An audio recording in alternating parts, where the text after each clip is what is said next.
হাওয়া, পাখির সুর, গাছপালার শব্দ অনেক, তাই মনে করেন মনোময়।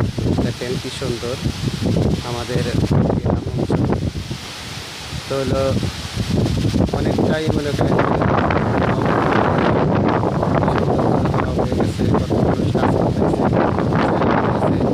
বৃষ্টি হওয়ার সম্ভাবনা আছে, তবে হারাহারি বাড়াবাড়ি করতেছে। যে কাগজ মাগজ দিয়ে রেডি করছে রাখবে সেরকম। হ্যাঁ ভাই, ভালো না কে ভাই ভালো না কে? ভালো না, তার কারণে ধানের খন্দ টন্দ নেওয়ার চাইছি না, অনেক ক্ষতিগ্রস্ত। হ্যাঁ ঘূর্ণি যারা ক্ষতিগ্রস্ত আর যে বাতাস চালাইছে তাতে তো বৃষ্টি হওয়ার কথা। বৃষ্টি হওয়ার কথা এসে মানুষের ধান টান ডুবে দিছে, হ্যাঁ। মানুষের খুব ক্লান্তর মধ্যে আছে। আপনি এখন খেতে গেছেন ভাই? হ্যাঁ ভাই। আচ্ছা, ভালো থাকবেন।